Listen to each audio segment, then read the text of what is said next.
तो हेलो दोस्तों, आज मेरा एसबीआई क्लर्क मेंस का एग्जाम था। तो आज मैं इसमें रिव्यू देने वाला हूँ कि मैंने कैसे कैसे कितना कितना अटेम्प्ट करा है और कहाँ कहाँ पे कौन कौन से सेक्शन में मैंने कितना कितना अटेम्प्ट करा है। आज मेरा एग्जाम था फर्स्ट शिफ्ट में 10 तारीख को। तो सारे क्वेश्चन मैं यहाँ पे थोड़े बहुत लिख के लेके आया हूँ, वो सब कुछ आपको मैं यहाँ पे बताने वाला हूँ क्या क्या मेरे पेपर में आया था। तो सबसे पहले हमारी एंट्री हो जाती है। वैसे उसमें टाइमिंग लिखा था 7:30 बजे आपको पहुंचना है। तो मेरा था नोएडा सेक्टर 62 में 7:30 बजे मैं वहां पर पहुंच गया था। लेकिन वहां पे एंट्री हुई थी मेरी 8 बजे हुई थी। हाँ, 8 बजे हुई थी, क्योंकि वहां पे जो ना लेट स्टार्ट हुआ था सब कुछ। तो 8 बजे मेरी एंट्री हो गई थी। उसके बाद बोला गया था कि 8:30 बजे आपको रिटर्न के लिए कुछ बोला जाएगा, 5 मिनट दिए जाएंगे। लेकिन वो हमें दिया था 9 बजे दिया गया था। 9 से 9:05 तक हमें वो लिखना था पेज पर कंप्यूटर स्क्रीन में से देख के, फिर उसके बाद स्टार्ट करा गया था। और जो हमारा पेपर समाप्त हुआ था वो आई थिंक 12 बजे कंप्लीट हो गया था। और एडमिट कार्ड पे लिखा था 11:15 पे आपका जो पेपर है वो समाप्त हो जाएगा। लेकिन बताइए नोएडा सेक्टर 62 में ऐसा क्या हुआ, बहुत लेट पेपर स्टार्ट हुआ, लेट ही खत्म हुआ। हमारा 12 बजे खत्म हो गया था पेपर हमारा, 2 घंटे 40 मिनट का। तो चलिए वीडियो शुरू कर लेते हैं। एंड सबसे पहले मैं आपको बता देता हूँ, जब हमने स्टार्ट करा सबसे पहले हमारे पास आ जाता है जीके का पोर्शन, जिसके अंदर से हमारे पास क्या क्या क्वेश्चन आए थे वो मैं आपको एग्जैक्ट बता देता हूँ कैसे कैसे क्वेश्चन आए थे।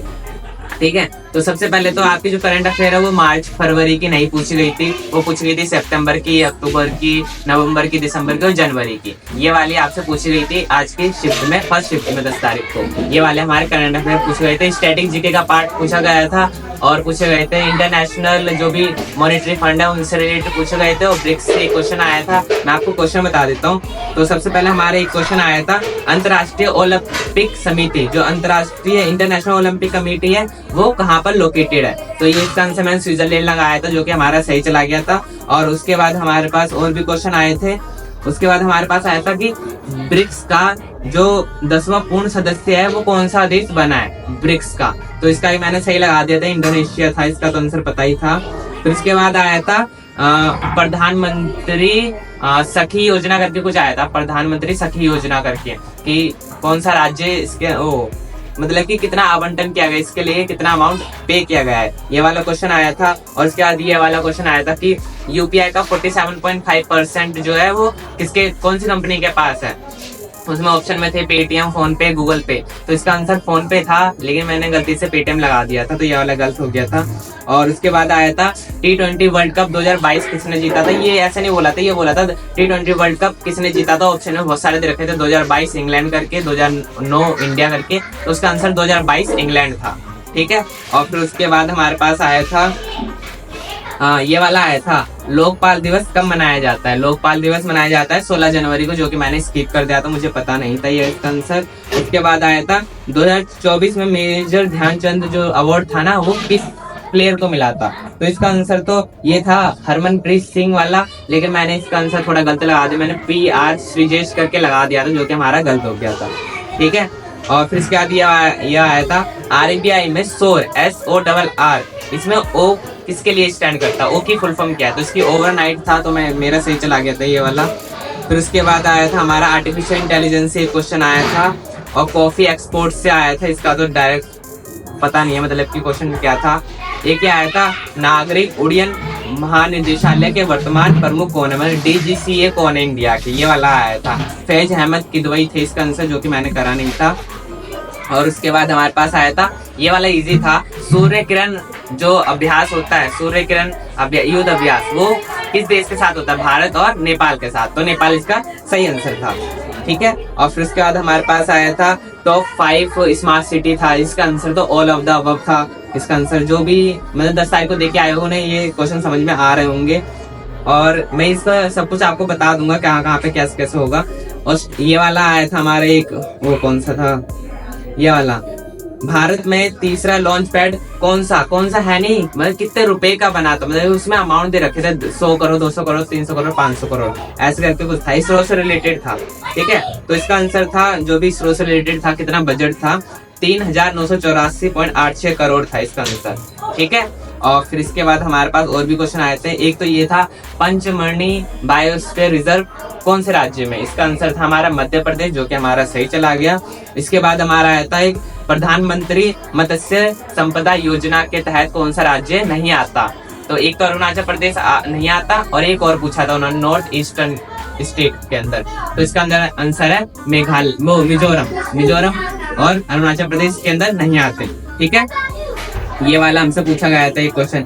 एक ये पूछा था कसूती कढ़ाई निम्नलिखित में से कौन से राज्य में होती है। जैसे कि एक हमारी चिकनकारी होती है हमारी लखनऊ की, तो जो कसूती कढ़ाई है वो कौन से राज्य में की जाती है, मतलब जीआई टैग कौन से उसको मिला है कसूती कढ़ाई को, तो ये कर्नाटक की फेमस है कसूती कढ़ाई, जीआई टैग मिला इसे कर्नाटक। ये वाला क्वेश्चन आया था, कर्नाटक था इसका आंसर, ये वाला मैंने करा नहीं था।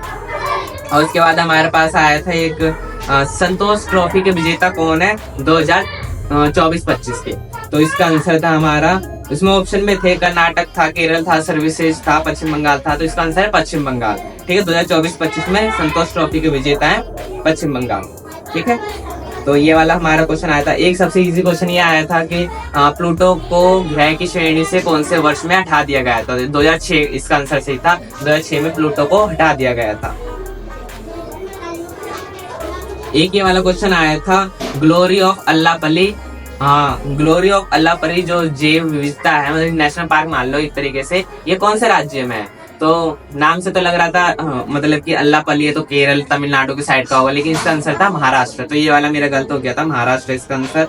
बोला था WHO मतलब वर्ल्ड हेल्थ ऑर्गेनाइजेशन से कौन सा देश है वो बाहर हो गया है, तो इसका आंसर वैसे तो है USA United state of America, लेकिन ये वाला भी मेरा गलत हो गया था। इसके बाद आया था हमारा वर्ल्ड इकोनॉमिक फोरम यानी WEF का थीम क्या थी 2025 में, ये वाली थीम पूछी थी, तो इसका आंसर था कोलैबोरेशन फॉर इंटेलिजेंट एज, ये वाला था इंटेलिजेंट एज, उसके अंदर ऑप्शन था वो वाला सही हो जाएगा। और फिर इसके बाद हमसे पूछा था एक ड्रामा मतलब कि मूवी के बारे में पूछा था, किसको वो मिला था, मतलब कि क्या बोलते हैं ग्लोब अवार्ड मिला था, कौन सा मिला था फिल्म का golden globe best drama movie कौन सी थी, ये वाला एक क्वेश्चन आया था, इसका आंसर था द ब्रूटलिस्ट, जो कि हमारा 4th ऑप्शन था, ये वाला मैंने करा नहीं था, लेकिन मुझे लग रहा था द ब्रूटलिस्ट मैंने पढ़ा हुआ है, ये वाला करा नहीं था लेकिन मैंने छूट गया था। और फिर उसके बाद ये वाले मैंने आपको बता दिए जीके के क्वेश्चन। जीके के क्वेश्चन के बाद हमारा जो क्वेश्चन आता है इंग्लिश का, इंग्लिश में भी हमारे पास टोटल कितने क्वेश्चन थे 40 क्वेश्चन थे। जीके के होगा 50 क्वेश्चन और इंग्लिश के होगा 40 क्वेश्चन। ठीक है, तो 40 क्वेश्चन में सबसे पहले हमारे पास तो एक वो आ गया था, क्या बोलते हैं उसे, अनसीन पैसेज करके आ गया था, उसके आंसर देख के बताने थे उसके अंदर। फिर उसके बाद हमारे पास कॉमन एरर्स वगैरह आए थे, फिलर्स आए थे, और ये ऐसा भी क्वेश्चन आया था कौन सा इसके अंदर करेक्ट नहीं हो सकता, फिलर्स के अंदर 5 ऑप्शन दे रखे थे, तो बोला था कौन सा इसके अंदर करेक्ट फिलर नहीं हो सकता, नोट लिखा था वहां पर। तो ऐसे 5 क्वेश्चन आए थे। इंग्लिश भी इजी थी, मतलब कि कर सकते हो, moderate to easy to moderate हम कह सकते हैं इंग्लिश को। फिर उसके बाद हम चलते हैं मैथमेटिक्स पे, जो कि मेरा फेवरेट सब्जेक्ट है। इसके अंदर मैंने टोटल 22 अटेम्प्ट करे हैं और ये वाला बहुत ही इजी लगा। जैसे मैं मॉक टेस्ट वगैरह में देते रहता हूँ मैथमेटिक्स के, तो इसके अंदर मेरे आते थे 15, 16, 18 ऐसे सही होते थे, लेकिन ये वाली जो मैथमेटिक्स थी ना बहुत ही इजी आई थी, बहुत सारे क्वेश्चन डुएबल थे। अर्थमेटिक भी इजी आई थी और जो सिंप्लीफिकेशन थे और जो स्पीड मैथ के क्वेश्चन थे वो भी बहुत ही इजी आ रहे थे, जल्दी जल्दी से हो रहे थे। तो मैंने 22 अटेम्प्ट कर दिए मैथमेटिक्स के, बहुत ही ईजी थी, आप कर लोगे, मतलब कि मैथमेटिक्स इजी आ रही हो, क्या आ रही इजी कह सकते हैं। इसके बाद हमारा जो है नेक्स्ट सेक्शन खुलता है, इसके अंदर रीजनिंग का। रीजनिंग थोड़ी सी कह सकते हैं टफ या मॉडरेट कह सकते हैं, क्योंकि जो रीजनिंग है उसके अंदर पहले तो आपको 4 से 5 आपको वो देखने को मिल जाती है पजल्स, मतलब कि पजल देखने को मिल जाती है 4 से 5, तो आपको पजल सॉल्व करनी होगी। फिर आपको मिसिंग नंबर निकालने वाले PQRS मिसिंग नंबर वाला वो वाला आपको देखने को मिल जाता है। इसके अंदर मैंने कम अटेम्प्ट करे हैं, 12 अटेम्प्ट भी कर पाया मैं इसके अंदर, तो देखते हैं कितना स्कोर हमारा बनता है। मैंने टोटल ओवरऑल 80 अटेम्प्ट करे हैं। मैंने करे थे क्या बोलते हैं जीके में मैंने करे थे अपने 20 अटेम्प्ट, और उसके अंदर क्या बोलते हैं इंग्लिश के अंदर मैंने 30 अटेम्प्ट करे, मैथमेटिक्स के अंदर मैंने 18 और रीजनिंग के अंदर मैंने 12 अटेम्प्ट करे। ये मेरा ओवरऑल आज का रिव्यू था, और कुछ भी आपको डाउट हो क्वेश्चन से रिलेटेड तो आप कमेंट में मुझसे पूछ सकते हो, और नेक्स्ट वीडियो मैं आपको लेके जल्दी से आता रहूँगा। मेरा ये फर्स्ट अटेम्प्ट था मेंस का, तो थैंक्स फॉर वॉचिंग। अगर आपको वीडियो पसंद है वीडियो को लाइक करना, चैनल पर चैनल को सब्सक्राइब करना। मिलता है नेक्स्ट वीडियो में, तब तक के लिए जय हिंद जय भारत।